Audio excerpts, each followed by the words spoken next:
요한계시록 10장 말씀은 말씀을 먹어버리라는 제목입니다. 이 세상의 모든 존재하는 것은 다 하나님의 말씀으로 시작된 것입니다. 모든 만물이 살아계신 하나님의 말씀으로 창조되었을 뿐더러 지금 그 모든 만물이 유지, 관리, 통치되는 것도 하나님 말씀대로 그대로 유지되는 것입니다. 그뿐만 아니라 이 세상에 존재하는 모든 세상의 것들은 하나님께서 말씀하신 그대로 마감을 할 때가 또 온다는 것이죠. 요한계시록은 바로 그것을 말하고 있습니다. 그러므로 우리가 하나님의 말씀대로 따라 순종하는 사람에게는 하나님이 그 순종의 약속대로 영원한 생명으로 그 인생을 마감하게 될 것이고, 또 하나님의 말씀에 기록된 것을 거스려서 사는 사람도 그 말씀에 기록된 대로 거스려서 사는 사람이 어떻게 될 것인가, 그 말씀대로 그 인생이 마감될 것입니다. 모든 세상에 존재하는 것, 특별히 그 가운데 살아가는 우리 인생들은 결국 내가 하나님 말씀에 어떤 반응으로, 어떤 태도로 살아가느냐에 따라서 그 말씀이 내 운명을 좌우하게 된다는 것이죠. 많은 사람들은 이런 사실을 알지 못하죠. 그러니까 말씀을 가볍게 여기고 우습게 여기고 무시하고 살죠. 무시하고 살아도 말씀을 무시하고 살면 인생이 어떻게 된다고 하신 그 말씀대로 무시하는 자에게 말씀이 임한다는 것도 알아야 됩니다. 그래서 우리 인생은 하나님 말씀에 의해서 시작될 뿐더러 그 말씀에 따라 통치되고 또 결국 그 말씀이 우리의 영원한 미래 운명을 좌우한다는 것을 명심하셔야 될 겁니다. 그런데 그 내 운명을 좌우하는 그 엄청난 중요한 말씀이 멀리 있는 것이 아닙니다. 또 어려운 것이 아니고 또 내가 알려고 해도 알 수 없는 감추어진 것이 아니라 그 말씀은 바로 내 입술에 가까이, 내 눈에 가까이, 내 귀에 날마다 가까이 있다는 것을 생각할 때 그것이 하나님의 은혜입니다. 그래서 우리 하나님의 내신 그 순리대로, 즉 하나님의 말씀대로 되어지는 그 삶을 살 때 그것을 우리가 하나님의 창조 질서에 따라 사는 삶이라고도 하고 하나님의 원리에 따라서 순응하는 삶이라고 그렇게 말할 수 있겠죠. 하나님께서 사람에게 낸 창조 원리는 예수님께서도 말씀하셨지만 사람은 떡으로만 사는 것이 아니고 하나님의 입으로부터 나오는 말씀으로 말미암아 살리라 했습니다. 그러니까 모든 동물들은 떡으로만 살게 하셨죠. 동물들에게는 TV나 오락이나 영화나 컴퓨터가 없어도 동물들에게는 전혀 문제가 되지 않습니다. 그것 때문에 스트레스가 되는 경우는 없어요.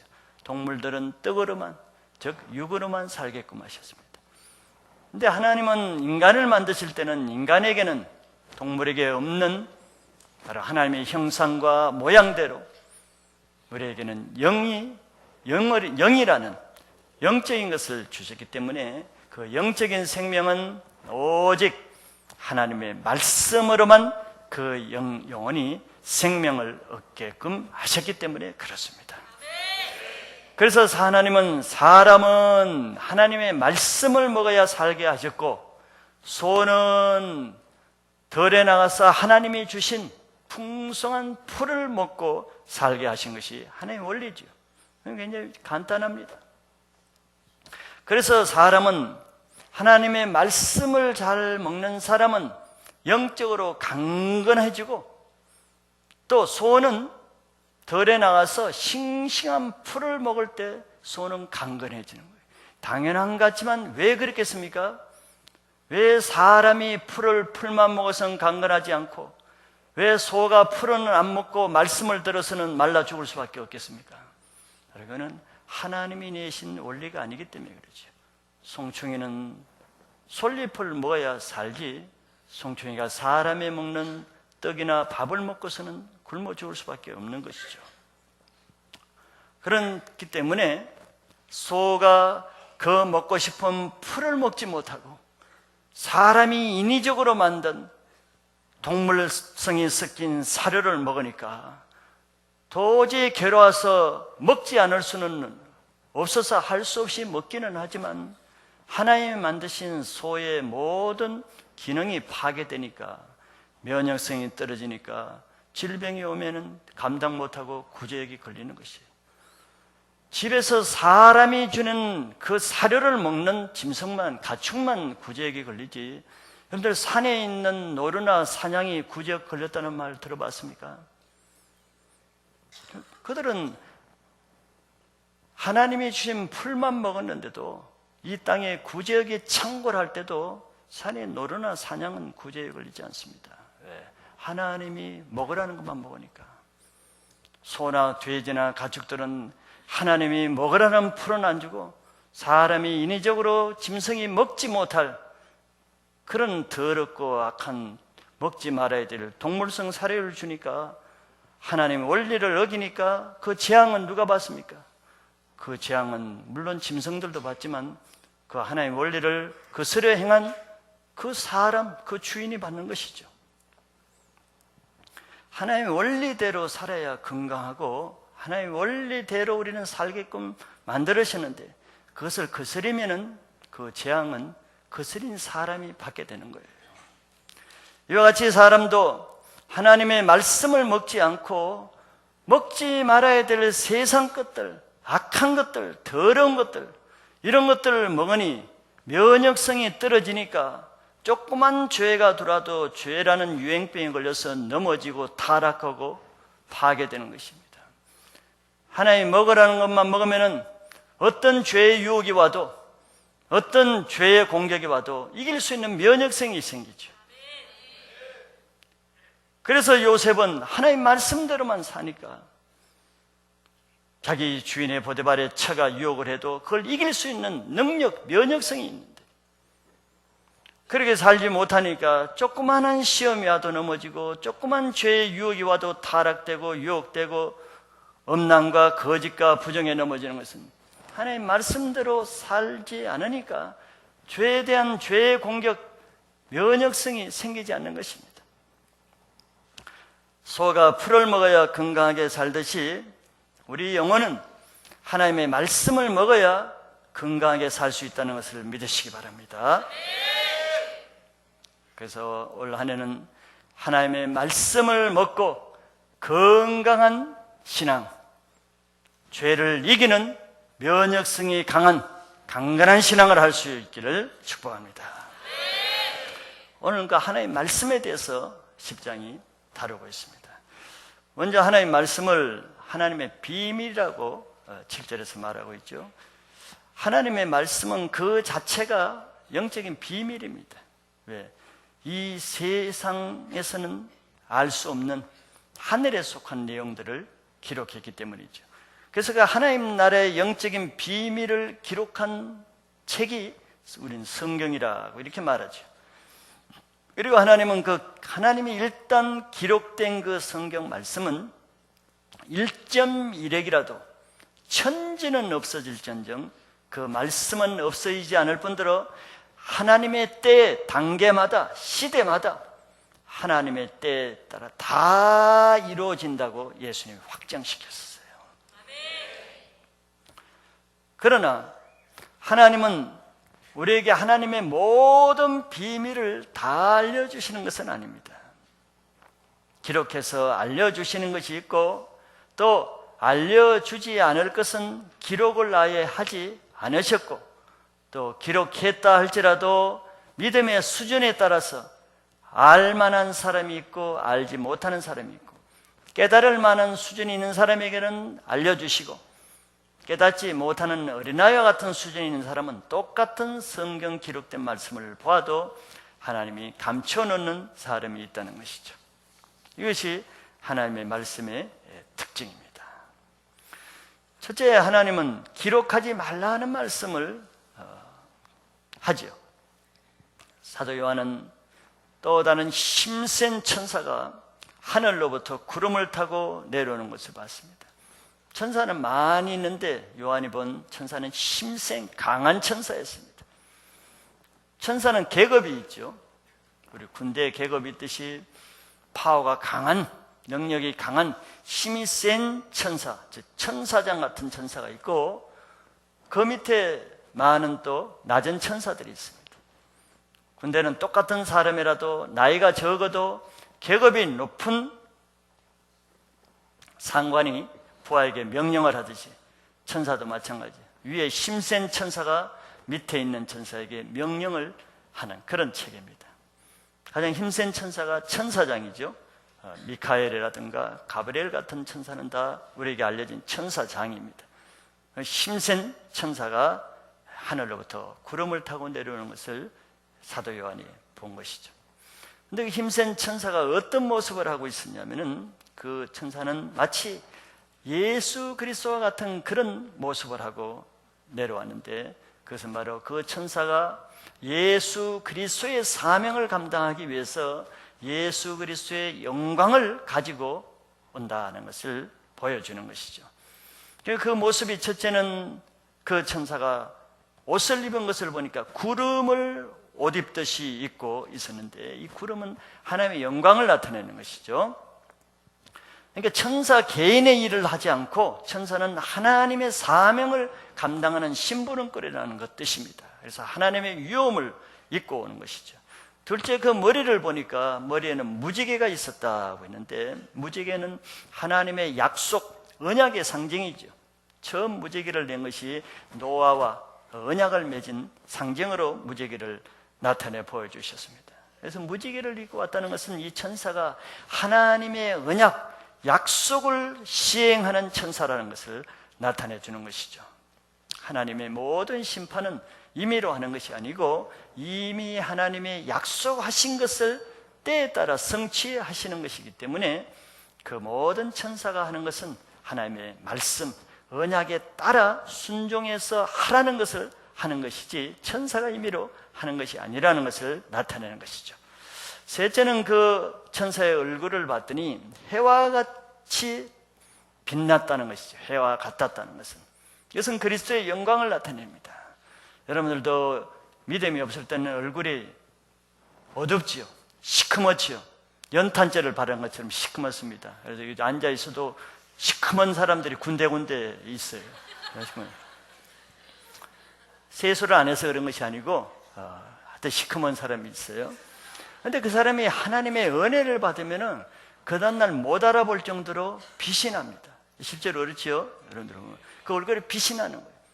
빛이 가장 많이 난 사람이 모세지요. 모세는 40일 동안 하나님의 시내산에 올라갔다 내려왔는데 사람들이 모세의 얼굴을 볼 수가 없었어. 왜냐하면 너무 광채가 나서 그 얼굴을 보면 눈이 다 씌어버려요. 그 선글라스를 끼워야만 볼 수 있어요. 그 당시엔 선글라스가 없으니까 모세가 수건을 이렇게 가렸어요. 수건을. 광채가 나면 눈이 다 머니까. 아니, 천사의 얼굴이 해와 같았다는 건 하나님의 그 영광을 입고 왔기 때문에 그런 모습을 하고 있는 것입니다. 스데반의 얼굴을 사람들이 봤을 때도 그 얼굴이 천사 같았다 그랬죠. 네, 여러분들이 신앙생활을 함에 따라서 어둠의 껍질이 벗겨집니다. 넷째는 그 발을 봤더니 발이 마치 불기둥처럼 보였다 그랬죠. 그것은 우리가 1장에서 봤지만 예수 그리스도의 그 모습입니다. 주석 같은 발이라고 나와 있죠.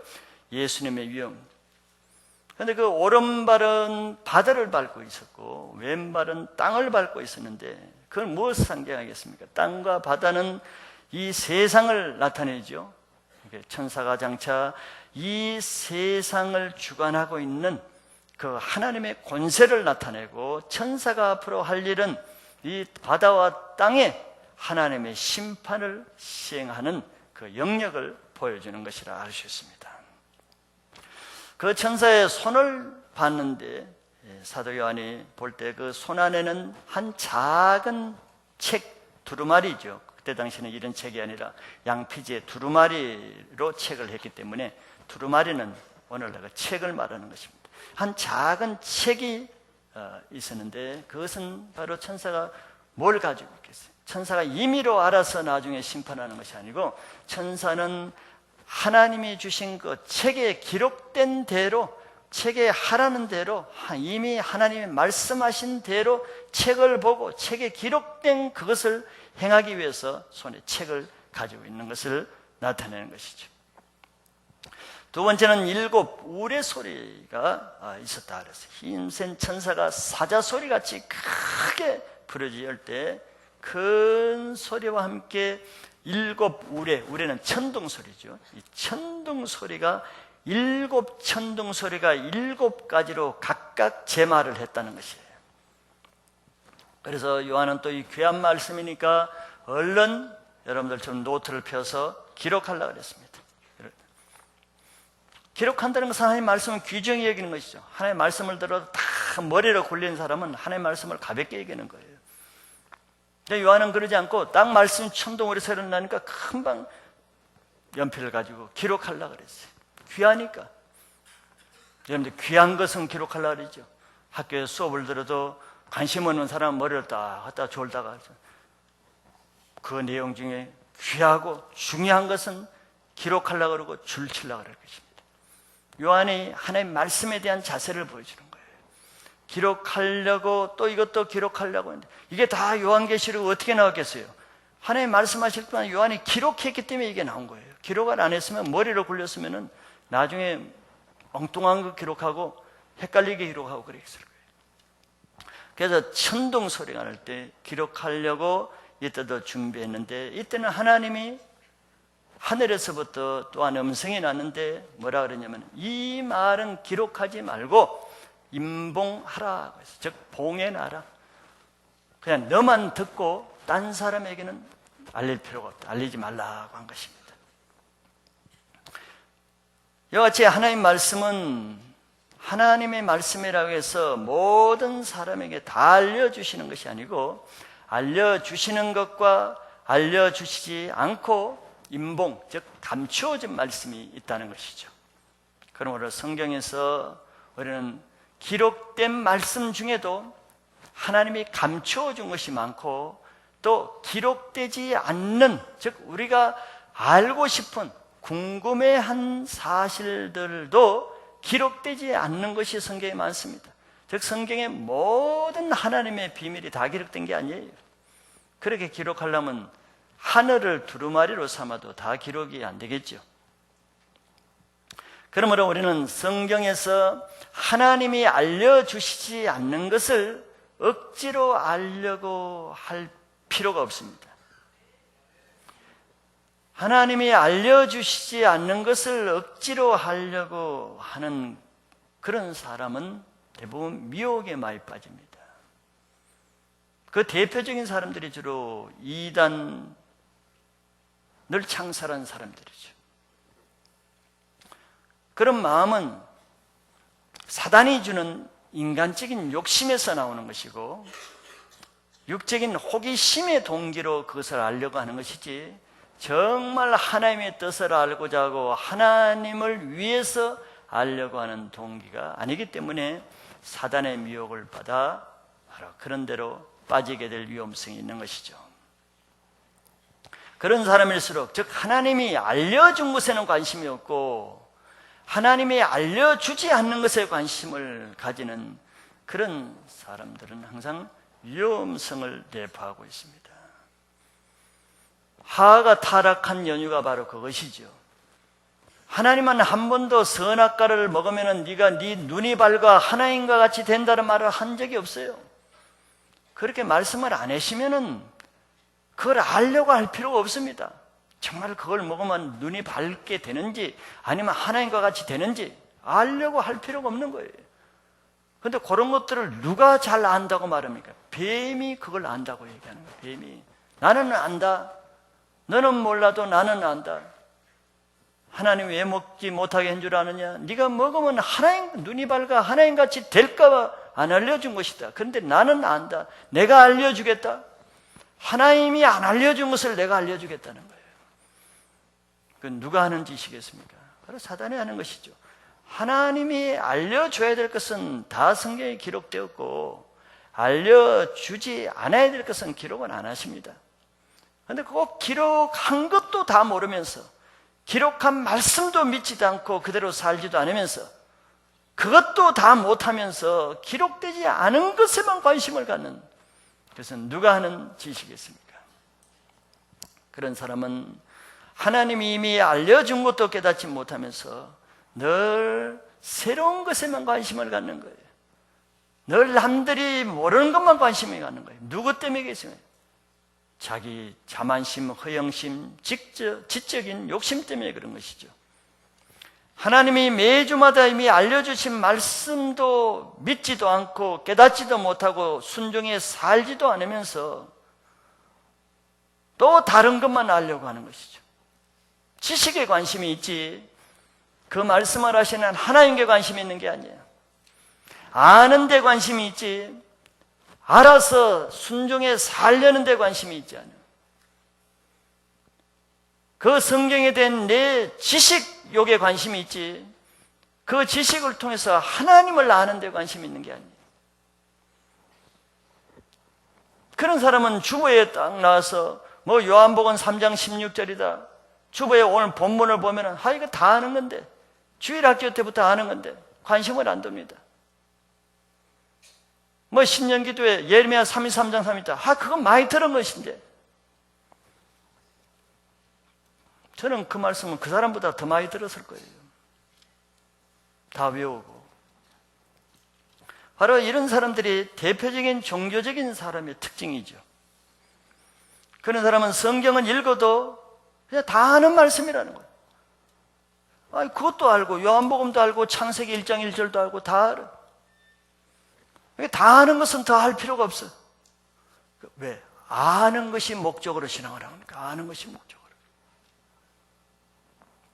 그래서 성경을 많이 알고 있다는 사람일수록 모태신앙으로 주일학교 때부터 또 성경을 많이 읽었다고 하는 그런 사람일수록 성경 지식에 매여서 그 말씀을 영어로 듣는 것이 뭔지를 몰라요. 지식으로 혼으로 듣는 것이 습관화되어 있기 때문에. 그래서 그런 사람들에게는 새로운 말씀이 없어요. 또 다른 지식만 알 뿐이지. 이런 신앙을 성경에서는 귀신 같은 신앙이라고 하는 거예요. 귀신들이 그런 신앙을 하는 거예요. 귀신은 하나의 말씀을 여러분들보다도 우리보다도 더 많이 잘 알고 있을 수가 있습니다. 그러나 귀신은 절대 자기가 아는 성경 지식대로 살지는 않습니다. 알기는 알아도. 야고보서 2장 19절 20절에 그렇게 말씀하지요. 내가 하나님은 한 분인 줄을 믿느냐? 잘하는도다.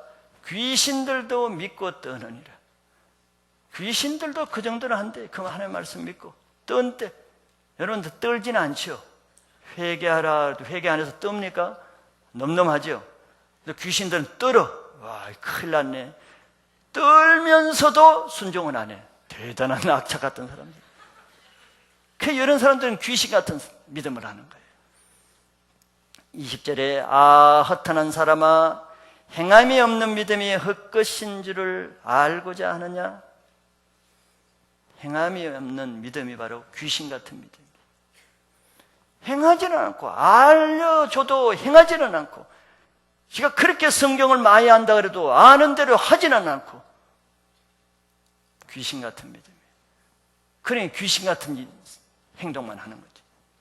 귀신은 그 아는 걸 가지고 어떻게 늘 판단하고 남 넘어뜨리고 정죄하고 늘 하나님을 대적한 일에 성경을 이용하고 목회자를 대적하는 일에 성경을 들이대고 이게 귀신이 하는 일이죠. 사단이. 이 귀신 같은 믿음입니다. 지식적으로 성경을 보는 사람, 혼으로 성경 말씀을 듣는 사람은 특징이 뭡니까? 어떤 상황, 형편, 누구에게도 똑같은 말씀이에요. 왜? 기록된 말씀은 똑같이 미국에 가서 성경을 본다고 성경 기록이 다릅니까? 살인자에게 성경을 보여준다고 내용이 달라집니까? 기록된 말씀은 항상 어떤 사람에게, 어느 지역에서, 어떤 형편에게 전해도 똑같은 거예요. 그러니 이런 사람들은 혼으로 들으면 항상 똑같아. 주일학교에서 들었던 그 다윗이 지금도 똑같아. 중고등부 때 들었던 그 말씀이 지금도 똑같아. 성경은 똑같은 거예요. 혼으로 듣고 지식으로 듣는 것은 항상 같습니까? 같습니다. 그러니까 새롭게 안 들리는 거예요. 그러니까 똑같으니까 없는 걸 자꾸 파괴되는 거예요. 없는 것을, 못 본 것을. 그러나 레마의 말씀, 즉 영어로 듣는 것은 그와는 정반대입니다. 왜 교회에서 여러분들이 혼으로 말씀을 듣지 말고 영어로 들으라고 그렇게 강조하는 이유가 어디 있겠습니까? 레마의 말씀, 영어로 듣는다는 것은 이미 다 모르는 말씀을 듣는 게 아니에요. 이미 다 아는 말씀이 20년, 30년 전에 내가 주일학교 때는 이렇게 들렸던 그 말씀이, 아니면 작년에 그렇게 들렸던 그 말씀이, 아니면 지난달에 똑같은 그 말씀이, 레마는 내용은 똑같고 본문 기록된 말씀은 똑같아도 나의 형편과 그 시간과 그 장소와 그 대상과 그 타이밍에서는 다르게 들리는 것이 레마의 말씀인 것입니다.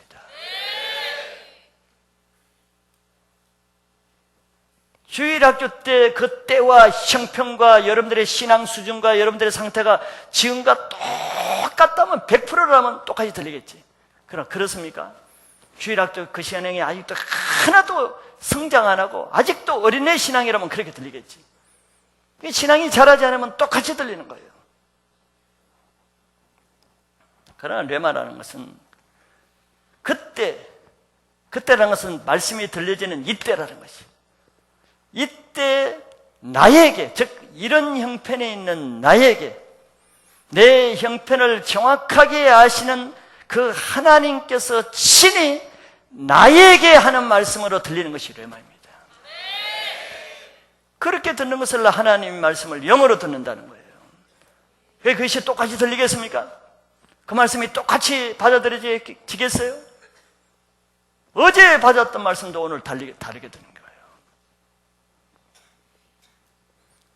그래서 하나님 말씀이 영어로 들릴 때 그 말씀이 혼과 영과 관절과 골수를 쪼개는 능력이, 그렇게 들을 때 능력이 나타나는 것이지, 문자적으로 듣는데 그런 능력이 나타났습니까?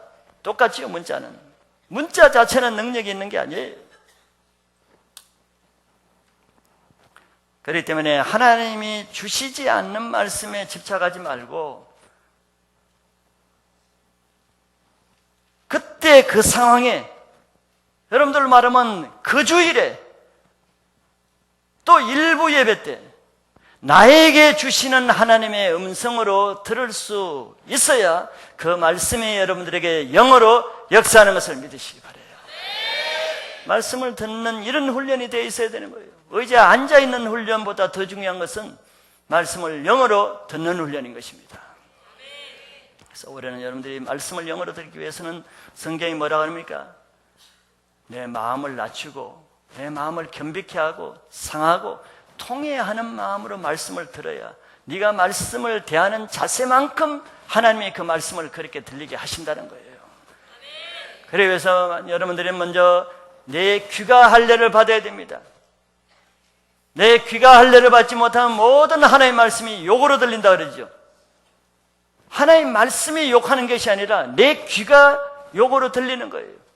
내 귀가 더러우니까 모든 말씀이 더럽게 들리는 것이. 내 마음을 청결히 겸손하게 정직하게 하면은 하나님의 말씀이 하나님의 말씀으로 들리게 될 줄 믿습니다. 두 번째 천사의 선포가 나오죠. 그 천사는 한 발로 바다와 한 발로 땅을 밟고 서서 하늘을 향해서 오른손을 높이 들고 선포하는 말을 합니다. 첫째는 지체하지 아니하리라 하고 선포했어요. 그러면서 그 천사가 맹세하여서 말한데, 어떤 사람에게 맹세하는가? 바로 세세토록 살아계시고 하늘과 땅 그리고 바다 안에 있는 모든 것을 창조하신 하나님께 맹세하면서 지체하지 아니하리라 하고 선포를 하는 것을 사도 요한이 들었죠. 이 말은 무슨 말씀이겠습니까? 지체하지 아니하리라. 이것은 이미 심판을 대비할 충분한 시간이 이미 주어졌기 때문에 이제는 더 지체할 이유가 없다.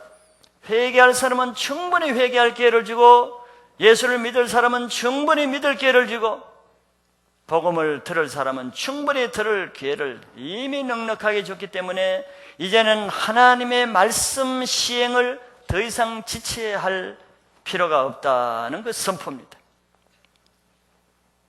하나님, 우리 앞에서도 계시록 6장 11절에서 많은 순교자들과 성도들이 제단 밑에서 기도를 할 때 하나님 그때 뭐라 하셨습니까?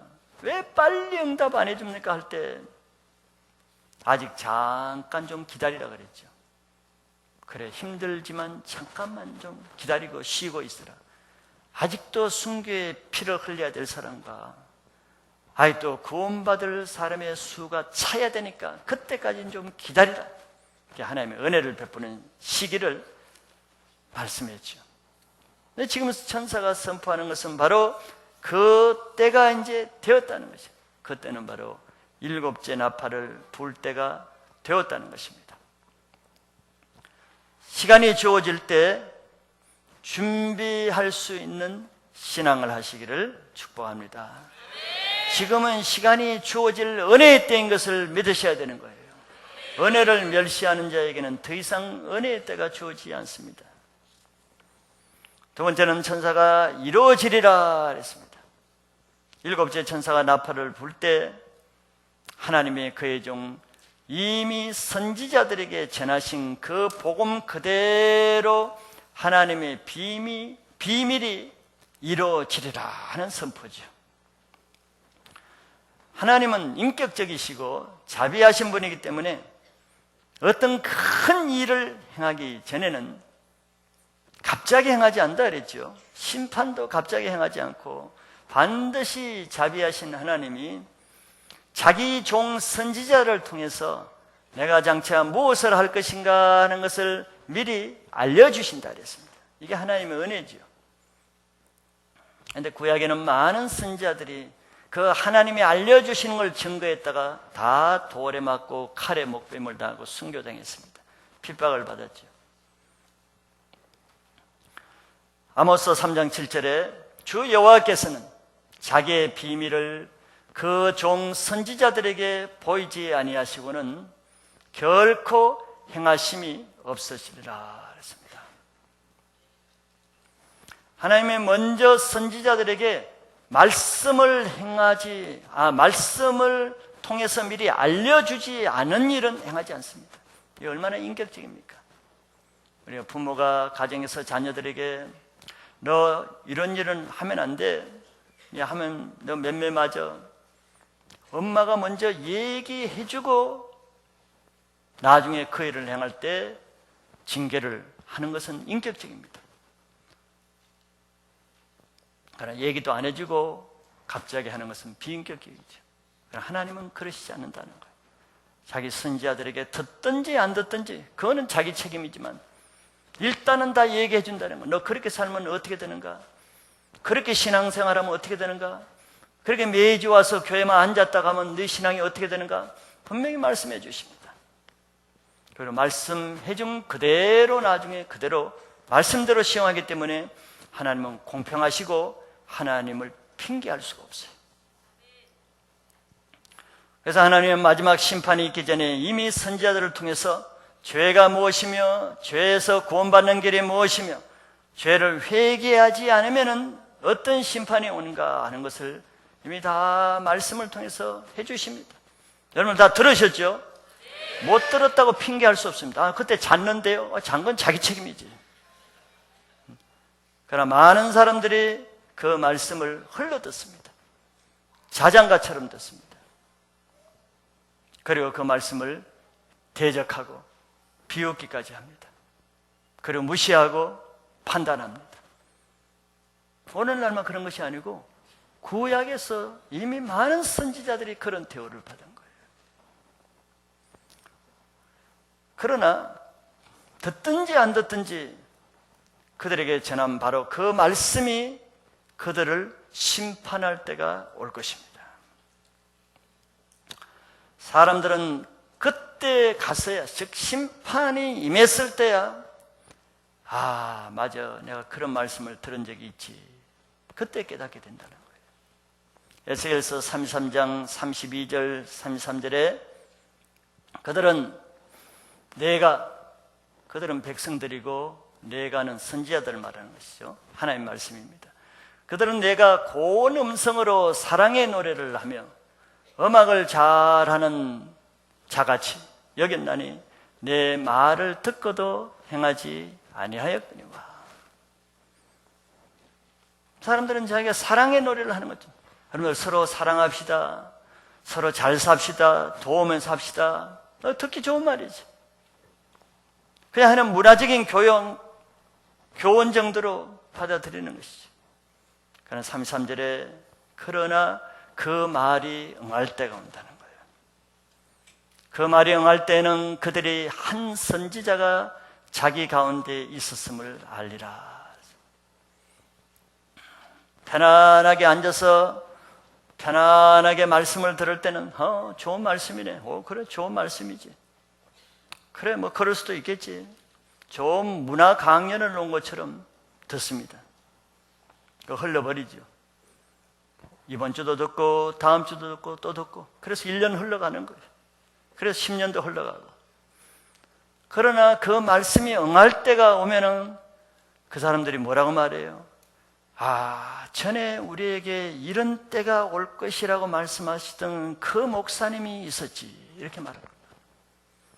맞아, 그런 것을 미리 얘기한 그 선지자가 있었지, 그때 가서 그 말 한다는 거예요. 그때 가서 그 말 해봤자 그건 이미 늦은 것입니다. 지금 이런 말씀을 들을 기가 있을 때 들을 수 있기를 축복합니다. 그건 두 번째는 펼쳐진 두루마리에 대해서 말씀하고 있죠. 하늘에서 요한에게 다시 또 음성이 들렸습니다. 첫째는 두루마리를 가지라 하는 것이. 요한에게 하늘로부터 한 음성이 들리기를 내가 가서 바다와 땅을 밟고 서 있는 천사의 손에 펴놓인 두루마리를 가지라 그랬어요. 천사가 손에 작은 책을 가지고 있었다 그랬죠. 요한에 가서 너 지금 그렇게 있지 말고 거기 가서 그 두루마리를 가지라. 그 두루마리 내용이 뭐라고 그랬습니까? 바로 그 천사가 가지고 있는 그 두루마리에 기록된 내용대로 이제 이 땅을 심판할 것들이 기록된 책입니다. 그래서 천사가 그 책을 가지고 지금 심판을 시행할 준비를 하고 있는 거죠. 요한 보고 그것을 가지라 그랬어요. 요한은 천사에 가서 그 작은 두루마리를 달라고 해서 가지고 취했습니다. 마지막 때 우리는 하나님의 말씀을 가져야 됩니다. 그것은 하나님의 말씀을 듣기를 힘쓰고 읽기를 힘쓰고 그 말씀을 알기를 힘쓰고 삼아야 된다는 것이에요. 하나님은 그 말씀대로 우리를 심판하시기 때문에 그런 거죠. 도대체 하나님의 장차 어떻게 할 것인가 알기를 소원해야 되는 거예요. 우리는 천사의 손에 있는 그 말씀을 멀리서 구경하는 자가 되면 안 됩니다. 바라보고 서 있는 자가 되면 안 되는 거예요. 그걸 바라보고 서 있으니까 하나님이 요한 보고 너 그렇게 서 있지 말고 천사에게 달려가서 그 책을 네가 가지라. 여러분들 교회 예배당에 앉아서 강단에서 들려지는 말씀을 구경하고 앉아있으면 안 되는 거예요. 귀를 즐기는 자로 앉아있으면 안 되는 것입니다. 우리는 천사의 손에 있는 말씀을 구경하는 자가 되는 것이 아니라 또 그것을 객관적인 지식으로 가지고 있는 상태로 머물면 안 되고 그것을 내 것으로 달려가서 취해서 그 말씀을 듣기를 힘쓰고 알기를 힘써야 되는 거예요. 그런 사모함이 있는 자는 성경을 읽고 통독하고 새벽에 나와서 큐티를 하고 그런 모습을 보이겠죠. 두 번째는 요한에게 그 두루마리를 가진 그 두루마리를 먹어버리라고 했습니다. 그 천사는 요한에게 갖다 먹어버리라. 내 배에는 쓰나 내 입에는 꿀같이 달리라 그랬어요. 첫째는 입에 먹어버리라. 입에 먹어라. 내가 가지고 온 그것을 입에 먹어야 되는 거예요. 이 말씀을 돈 주고 샀으면은 이건 먹어야지. 골방에 박아놨다가 주일날만 먼지 털고 해가지고 또 가져 나오고 또 일주일 동안 먼지 있는 거 털어나고 놔두면 안 되는 거예요. 그걸 먹어라. 말씀을 먹는 것은 그 말씀을 깨닫고 믿는 것입니다. 가지는 것은 아는 것이라 그랬죠. 듣고 아는 것입니다. 그에 머물면 안 되고 내가 가진 그 말씀을 깨달아서 믿는 단계로 가야 되는 것이죠. 그런 그 말씀이 그냥 본다고 할 때는 밋밋하지요. 깨닫지 못할 때는 지루하고, 그러니까 불면증이 있을 때는 성경 읽는 것이죠. 깨닫지를 못하기 때문에. 그러나 말씀을 깨달으면은 또 믿어지면은 어떻다고 했습니까? 내 입에는 그 믿어지는 그 말씀이 송이 꿀처럼 달다는 것이에요. 말씀이 믿어질 때는 그 말씀이 기쁨과 은혜로 느끼게 되는 것이죠. 그러니까 피곤한 몸도 깨어나고 힘없던 몸도 다시 힘이 생기고 졸리던 몸이 오히려 잠이 깨는 것이죠. 저는 졸릴 때는, 저는 잠 안 올 때는 성경을 읽지 않습니다. 이건 뭐 농담이 아니고 성경을 읽으면 잠이 안 와가지고 제가 불면증이 걸려요. 자꾸 깨어나니까 실제입니다. 이걸 읽으면 저는 끝을 보는 사람이기 때문에 거의 읽으면 밤을 새버려요. 그 빨려 들어가가지고 하나님의 말씀이 좋다 하면서도 그것을 지식으로 듣는 사람은 그 말씀이 실제로 자기에게 아무 유익이 없습니다. 하나님의 말씀을 들을 때 그대로 믿음으로 받는 만큼 그 말씀이 꿀처럼 단맛을 느낄 수가 있는 것입니다. 그래야 성경을 자주 대하게 되고, 그래야 예배를 사모하게 되고, 그래야 성경 공부하는 것을 사모하게 되고, 그래야 말씀 시간에 사모함으로 나오게 되는 것이지. 이번 주도 그 말씀이 그 말씀 같고, 지난주도 보니까 뭐 심판, 뭐 하나님 그 말이고, 이번 주도 보니까 똑같이 뭐 심판 그러고, 맨 그 말이 그 말이고, 그 단어가 그 단어고, 그 얼굴이 그 얼굴이니까 미미하게 맛이 없죠. 여러분들 올해는 말씀을 한번 먹는 체험을 하시길 바랍니다. 두 번째는 배 삼키라. 먹는 것은 입에만 이렇게 먹고 씹는 단계죠. 삼키는 것은 그 다음 단계죠. 그래서 요한이 하나님의 말씀대로 두루마리를 취해서 입에 먹고 그 다음에 그 먹은 것을 배에 삼켰습니다. 입에 먹을 때는 꿀처럼 달았는데 그것을 배에 삼키니까 배에서는 쓰게 되었어요. 아주 고통스럽게 됐단 말이에요. 하나님의 말씀은 배우고 깨닫는 단계에서는 모든 말씀이 은혜가 되죠. 모든 말씀이 송이꿀처럼 답니다. 내가 그 말씀대로 살려고 하지 않는 단계에서는 모든 것이 은혜입니다. 그래서 은혜만 말하고 다닙니다. 좋은 것만 말하고 다닙니다. 그러나 그 받은 말씀대로 살려고 하는 순간 핍박과 멸시와 고난이라는 맛을, 쓴맛을 맛보게 되죠. 그러니까 많은 사람들은 단맛만 느끼려고 그래요. 신앙을 단맛 빠는 재미로 살려고 하는 거죠. 예배만 살짝 참석하는 이유가 뭡니까? 단맛 빨아먹는 재미로. 사람들은 좋은 것은 다 배우고 들으려고 해요. 자기에게 좀 좋은 것은 다 하려고 합니다. 성경도 좋으면 배우려고 그러고, 셀 예배도 나가보니까 좋으면 하려고 그러고, 예배도 하니까 좀 좋으면 말씀 들으려고 그러고, 그러면서도 그 다음 단계로 배에 삼켜야 되는데, 그 다음 단계로 그 말씀대로 형제님 이렇게 좀 이번 주는 말씀대로 사세요. 자매님 이번 주에 말씀을 이렇게 들으니까 이렇게 살세요. 조금 말씀대로 훈련시키고 순종해서 살려고 하면은 그냥 고만 가지 고통, 괴로움을 다 표현하죠. 순종해서 살려고 하는 데는 갑질이 필요한데 갑질은 싫어합니다. 누리는 것만 좋아하는 것이.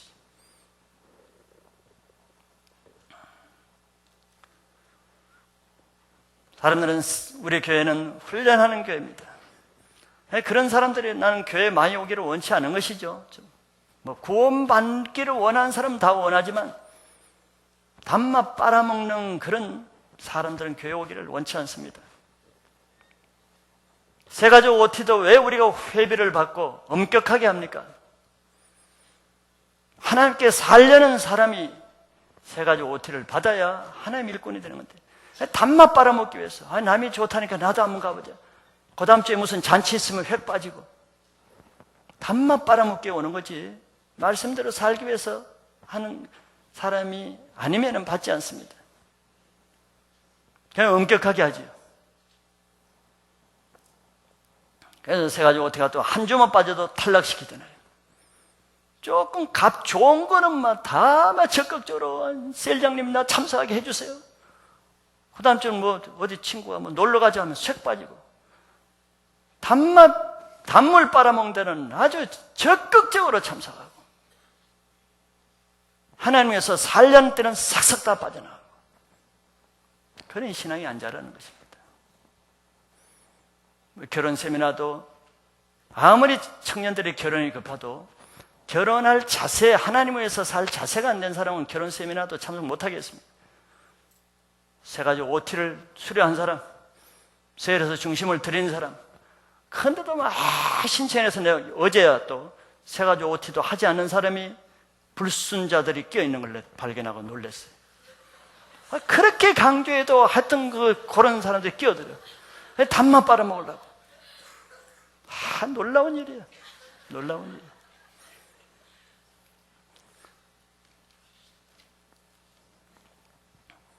일. 예배도 여러분들 왜 참석합니까?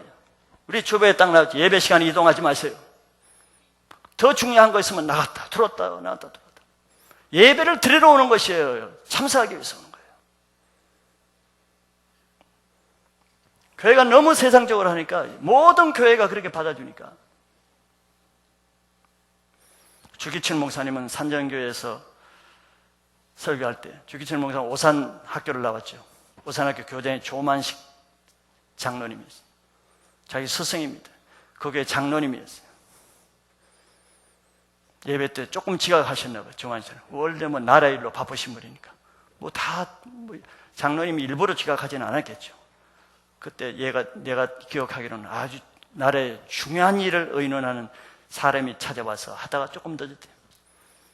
자기 스승이지만 조장님이 지각하셨으면 자리에 앉지 마시고 뒤에 서서 예배 드리세요. 뒤에 서서 예배 드리세요. 예배를 왜 드리는 거예요? 편한 대로, 좋은 대로. 우리 이제 은혜를 받아서 9시 10분까지는 그래도 문을 열어놓죠. 10분 뒤에는 다 4층으로 올라가게 합니다. 예배도 자격이 안 되는 사람에게 나는 예배, 왜 하나님은 거룩한 것을 개에게 던지지 않습니다. 돼지에게 진주를 던지지 말라 그런 거예요. 새가족 OT를 하든 결혼 예배 학교를 하든 앞으로 또 가정사역 세미나를 하든 HR 수련을 하든 항상 나는 준비된 거룩한 것을 귀하게 여기고 예배를 귀하게 여기고 하나님을 위해서 사는 것을 귀하게 여기는 사람에게만 기회를 주지 단물 빨아먹는 사람에게는 기회를 주지 않습니다. 그 사람은 단물 인생이 되는 거예요. 신앙이 자라지 않는 사람들은 다 교회에서 단물 빨아먹는 차원의 신앙을 하기 때문에 우리 옛말에 있죠. 입에 달면 삼키고 쓰면 뱉어버린다. 또 그에 대한 다른 말이 있죠. 양약은 입에 쓰나 몸에는 이롭다는 말이 있어요. 훈련을 누가 좋아하겠습니까?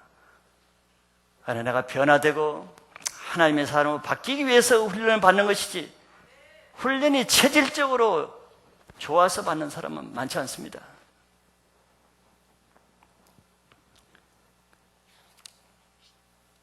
단물만 빨아먹고 그러면 그 재미로 예수 믿으니 좋다, 은혜가 많다, 말씀 예배드리니 좋다, 늘 좋다 그래. 그러나 그 인생이 변화는 안 돼. 말씀과는 전혀 다른 생활을 해. 왜? 삼키지 않으니까. 말씀대로 살지는 않으니까 말씀이 좋지. 말씀을 위해서 갑질을 안 하니까 말씀이 너무 은혜롭지.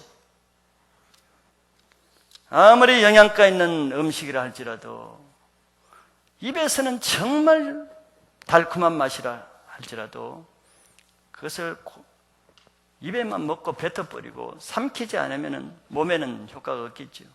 아무리 좋은 말씀을 많이 들어도, 들을 때 귀를 즐기고 듣기는 좋아도 그렇다고 내 신앙이 자랍니까?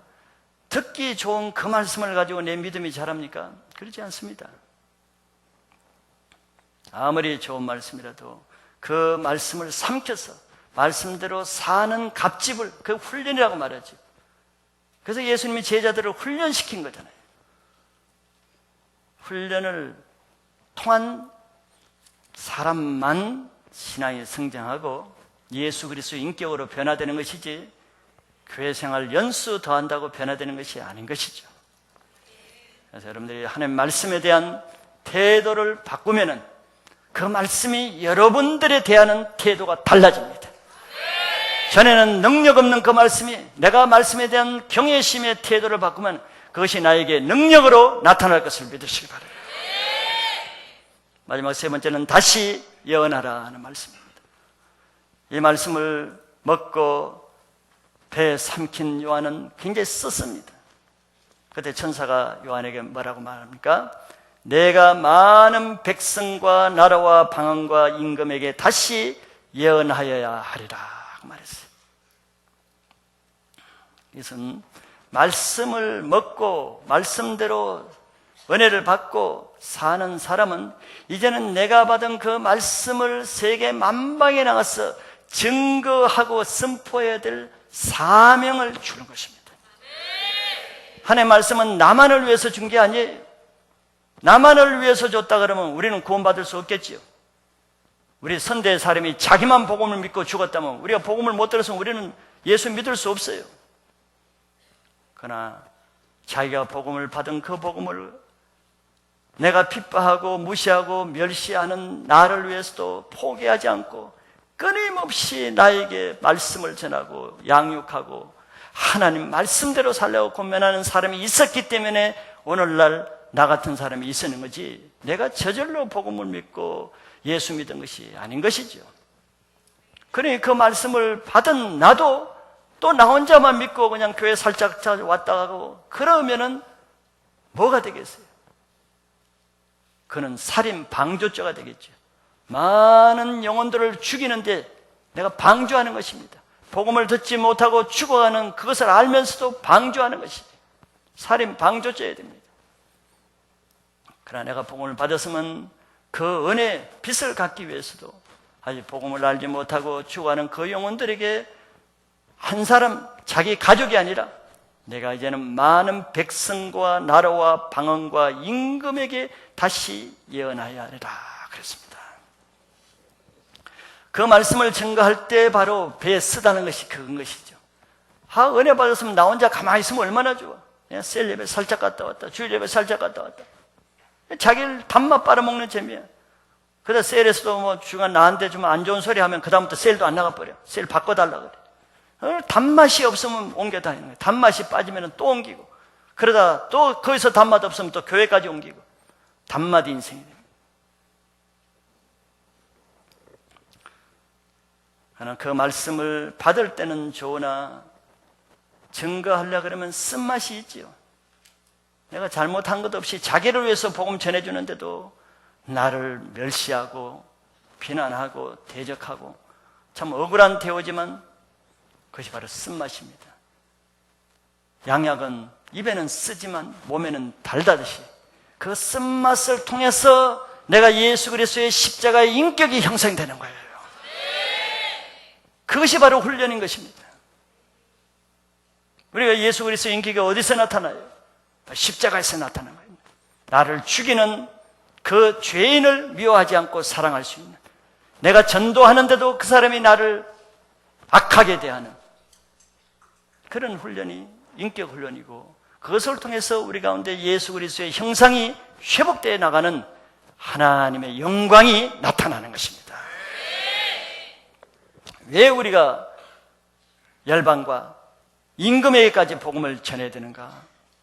첫째는 그 말씀을 듣는 사람들이 심판을 피해서 구원받을 사람에게는 일단 우리를 통해서 구원받을 수 있는 기회는 줘야 되는 거예요.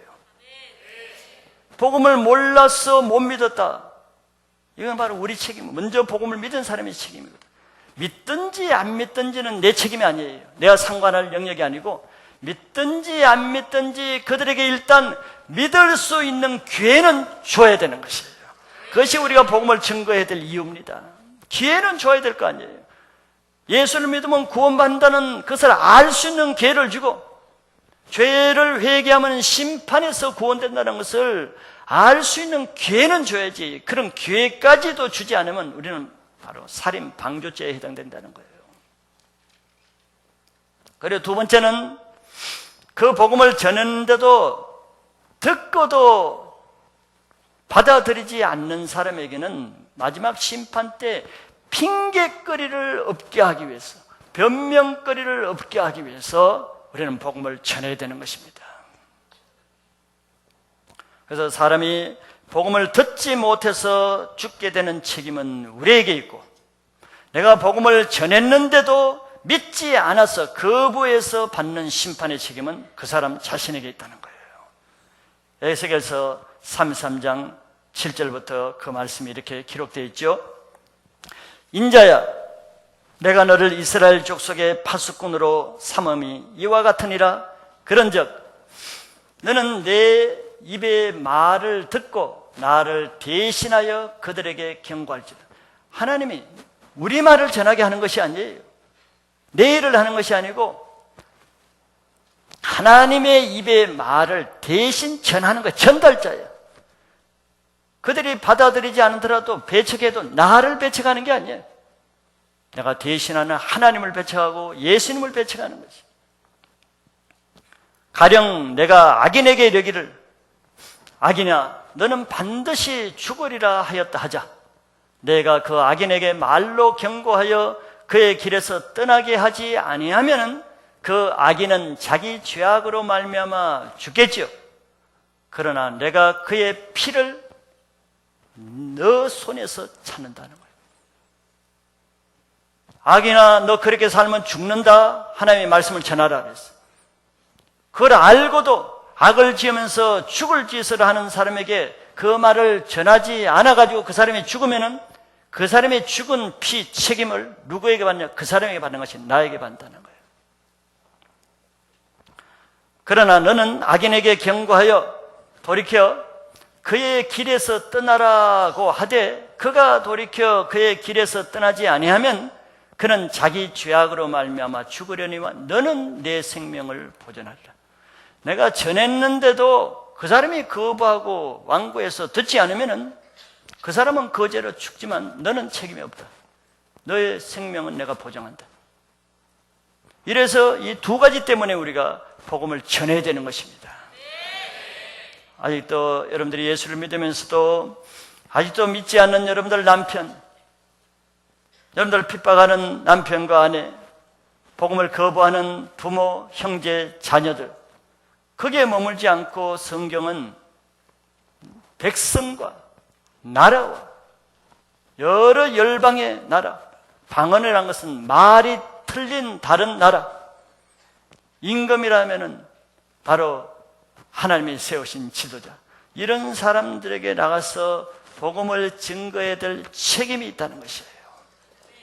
마지막 때 여러분들 이 말씀을 들으시고 나 혼자만의 구원의 복음에 매어 있지 말고 열방을 나가서 하나님의 말씀을 부르짖으면서 하나님의 마음을 시원케 하는 복음 전도자로서의 삶을 사시는 2011년들의 놀라운 추수의 열매가 있기를 축복합니다.